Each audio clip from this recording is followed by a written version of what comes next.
Hi అండి. Welcome back to real life story. అమ్మమ్మ అంటూ బయటికి వచ్చాడు.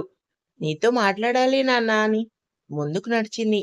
ఏంటమ్మమ్మా అని ఇద్దరు అక్కడే ఉన్న సోఫాలో కూర్చున్నారు. నీ పద్ధతి ఏం బాలేదురా శౌర్య. నేనేం చేశాను? అదే అడుగుతున్నాను. అసలు నువ్వేం చేస్తున్నావు అని. కాస్త అర్థమయ్యేలా చెప్పు అమ్మమ్మ. కొట్టానంటే నోట్లో ఉన్న పళ్ళన్నీ బయటికొస్తాయి. అసలు నీకోసం నువ్వేమనుకుంటున్నావురా? సీరియస్ అయింది జానకమ్మ గారు. విషయం అర్థమైంది శౌర్యకి. ఏంట్రా సైలెంట్‌గా ఉన్నావు? నాకిష్టం లేని పెళ్లి చేసింది మీరు. ఇప్పుడు నువ్వు మాట్లాడుతుంది అర్థం చేసుకోలేనంత చిన్న పిల్లాడిని కాదమ్మమ్మా. ఈ విషయం మనం తర్వాత మాట్లాడుకుందాం. ఆపరా! ఇష్టం లేని పెళ్లి చేసుకొని చాలా మంది సంతోషంగా ఉన్నారు కానీ, నువ్వే ఎందుకిలా ఉన్నావో నాకర్థం కావటం లేదు. పైగా కీర్తన లాంటి అమ్మాయి దొరకాలంటే పెట్టి పుట్టుండాలి. మౌనంగా ఉంటాడు శౌర్య. ఏరా! నువ్వింకా అరవిని ఇష్టపడుతున్నావా? సూటిగా అడిగిన జానకమ్మ గారి మాటలకి శౌర్య షాక్‌గా చూశాడు. నాకెలా తెలుసు అనా? మౌనంగా ఉంటుంది. నువ్వు కీర్తన ఫంక్షన్ నుంచి ఎప్పుడు లేనిది బయటికెళ్ళినప్పుడే అర్థమైంది. మీ మధ్యన ఏదో జరుగుతుందని. నువ్వు లేని టైంలో కీర్తనని అడిగాను గట్టిగా. అడిగితే అసలు విషయం చెప్పింది. అసలు నువ్వు మతుండే అరవిని ప్రేమిస్తున్నావా? నాకు మనసుంది అమ్మమ్మ. అందుకే అరవిని ప్రేమించాను, ప్రేమిస్తున్నాను. ఆపరా! పనికిమాలిన మాటలు. నా దగ్గర మాట్లాడావంటే నాలుక చీరేస్తా. కుదురుగా మనసు మార్చుకొని అరవిని మర్చిపోయి కీర్తన్ని భార్యగా స్వీకరించు. లేదంటే నీకు అమ్మ నాన్నతో పాటు అమ్మమ్మ కూడా దూరమవుతుంది. బెదిరించడం లేదు. జరగబోయేది చెప్తున్నాను. తెలుసు కదా నా కోసం. అనుకున్నది చేస్తాను అని. నిజంగానే నీ మీద చాలా ఆశలు పెట్టుకున్నానురా. కానీ నువ్వు నన్ను ఇంతలా బాధపెడతావని అస్సలు అనుకోలేదు. కీర్తన్ నిన్ను కావాలని పెళ్లి చేసుకుందా? లేదు. అనుకోకుండా మీ వివాహం జరిగింది. అందుకు కీర్తన చేసిన తప్పేంటి? నాకు తెలియక అడుగుతున్నాను. సరే, నీ ప్రేమలో న్యాయముంటే అరవి మరొకరిని ప్రేమిస్తుందని తెలిసినా కూడా ఇంకా తనని లవ్ చేస్తున్నావంటే అది ప్రేమనా? మౌనంగా ఉంటాడు శౌర్య అప్పటికి. నిజంగా అరవి సంతోషం కోరుకుంటే తన మానాన తను వదిలి కొత్త జీవితం మొదలుపెట్టి కాదు కూడదు అని ఇలానే పిచ్చిగా ఆలోచిస్తే మాత్రం మాటలతో కాదు చేతలతో చూపిస్తా అని చెప్పి కోపంగా తన రూమ్‌కెళ్ళాడు. క్యాబ్ దిగి డ్రైవర్‌కి డబ్బులిచ్చి ఆఫీస్‌కొచ్చింది అరవి. రా తల్లి వచ్చావా? ఆ బాబాయ్! ట్రాఫిక్ కదా లేట్ అయింది. లేదంటే నేనెప్పుడో వచ్చేదాన్ని. అది కాదు అరవి. ఇప్పుడొస్తుంది కూడా చిన్న చితక పార్ట్నర్ కాదు. అతను ఈ మధ్యనే కంపెనీ పెట్టి మంచి పేరు తెచ్చుకున్నారు అని చెప్పారు. అందుకే సార్‌తో మాట్లాడి మీటింగ్ అరేంజ్ చేశాను. నువ్వు చాలా జాగ్రత్తగా డీల్ చేయాలి సరేనా? ఆ! సరే బాబాయ్ అని అరవి, మూర్తి ఇద్దరు కంగారుగా లోపలికి నడిచారు. కాసేపటికి మీటింగ్ రూమ్ అరవి, మూర్తి వచ్చారు. వాళ్ళు వచ్చిన పావుగంటకి ఒక 6 అడుగుల వ్యక్తి బ్లాక్ కలర్ సూట్‌లో మీటింగ్ రూమ్‌లోకి దర్శనమిచ్చాడు. అతన్ని చూడగానే మూర్తికి నోటి మాట రాలేదు. పార్దు అనుకుని లోపలే గుటకలు మింగాడు. ఏంటి మూర్తి? షాక్ అయ్యావా? మౌనంగా ఉంటాడు.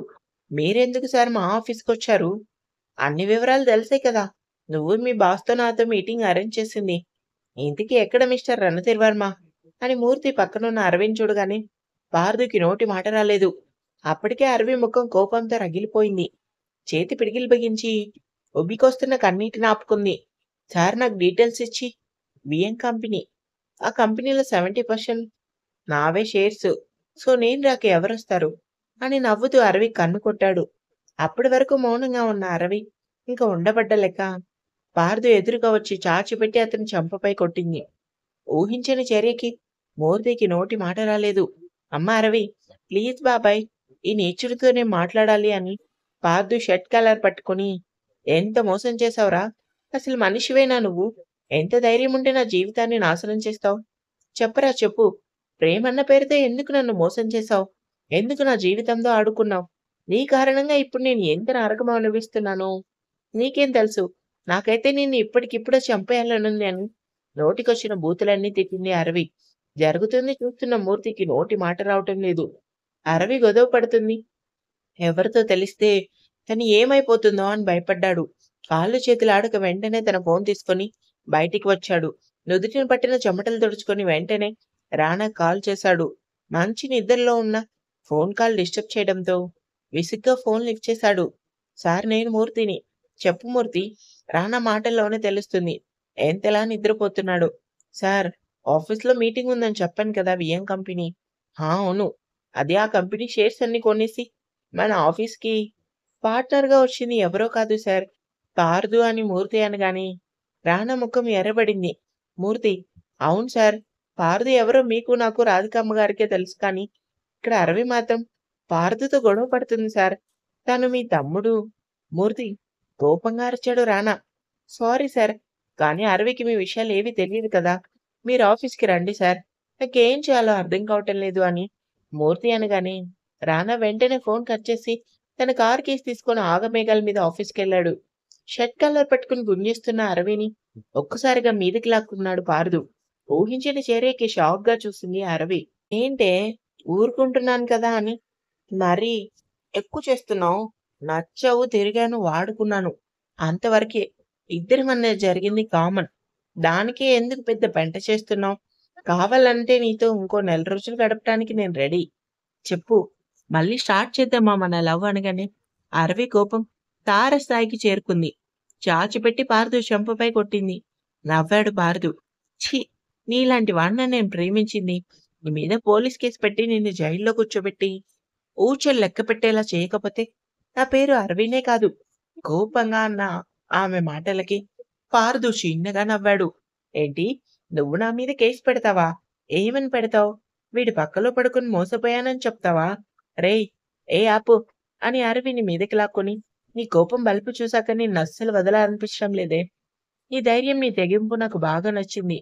ఫిక్స్ అయిపో. నువ్వు నాకీ సొంతం. ఈసారి షాక్ అవ్వటం అరవి వంతయింది. మూర్తికైతే నోటి మాట రాక బొమ్మలా బిగుసుకుపోయాడు. నెల రోజులు నీతో ఉన్నప్పుడు అసలు టైం తెలిసేది కాదు. ఎంతో అమ్మాయిలతో గడిపాను కానీ, ఎందుకో వాళ్ళందరూ నాకు మాత్రమే నచ్చారు కానీ, నా మనసుకు కాదు. కానీ నువ్వు మాత్రం మనసుకు నచ్చావు. వచ్చే మాటలు ముచ్చెమటలు పట్టేశాయి అరవికి. ఊపిరి తీసుకోవటం భారమైంది. ఆమె మైండ్ అంతా బ్లాక్ అయింది. అసలు నీకోసమే నేను వేట మొదలుపెట్టా కానీ, నువ్వు ఊర్లో లేవని, పెళ్లి నుంచి పారిపోయి ఈ కంపెనీలో వర్క్ చేస్తున్నావని తెలిసింది. అసలు నేను ఈ కంపెనీలో షేర్స్ కోసం రాలేదు. వచ్చిందే నీకోసం.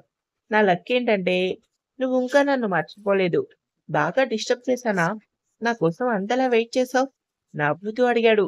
సహనం కోల్పోయింది అరవి. కంట్లో కన్నీరు కూడా ఇంకిపోయింది. గుండె ముక్కలైంది. పారుదు మాటలు తనను రాయించేశాయి. నెమ్మదిగా ఆమె ఒక ఒంటి నిండా పట్టిన నీరుగా కారి ఆమెను తడిసి ముద్ద చేశాయి. బేబీ, జాబ్ మానేయ్. మా నాన్నతో మాట్లాడి మనం పెళ్లి చేసుకుందాం. ఆ మాటకి నిలబడిన చోటే కూర్చుండిపోయింది. పార్దు నవ్వుతూ అరవి దగ్గర కూర్చున్నాడు. జీవం లేని జీవిలా ఉన్న ఆమెను చూడగానే పార్దు ఆమె చెంపపై చేయి వేసి, బంగారం మాట్లాడు. ఎందుకు పార్దు? అసలు నువ్వు నా జీవితంలోకొచ్చావు? నీ అందం కారణంగా వచ్చాను. ఇప్పుడు నీ అందం కారణంగానే నిన్ను పెళ్లి చేసుకోవాలనుకుంటున్నా అని పారదు అనగానే అప్పుడే సింహంలా లోపలికొచ్చాడు రానా. మూర్తికి నిలబడే ధైర్యం లేక అక్కడే ఉన్న గోడకి జారబడి నుదుటిన పట్టిన చెమటలు తుడుచుకున్నాడు. పారదుని చూడగానే రానా కోపం కట్టలు తెంచుకుంది. కానీ ఇంతలో అరవి నన్ను పెళ్లి చేసుకోవాలని నువ్వు అనుకుంటే సరిపోతుందా? ఎస్, చావనైనా చేస్తాను కానీ నిన్నస్సలు చేసుకోను అని అరవి అనగానే ఎందుకో ఆ క్షణం రానా మనసులో కొద్దిపాటి సంతోషం. నన్ను చేసుకోకుండా చావు. అయినా చేస్తా అంటున్నావు.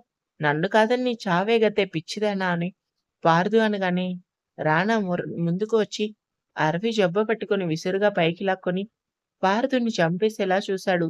రానాను చూడగానే పారదు ముఖంలో రంగులు మారాయి. అరవి భుజంపై రానా చేతులుండడం చూసి అది నా ప్రాపర్టీ. చెయ్యి తీ. తీను. నా మనిషి. ఎవరినడిగి ఆఫీస్ లోపలికి అడుగుపెట్టావు? ఎవరినడిగి నువ్వు అరవిని ఇబ్బంది పెడుతున్నావు? అసలెవడ్రా నువ్వు? ఎంతో పొగరుగా వచ్చింది రానా మాట.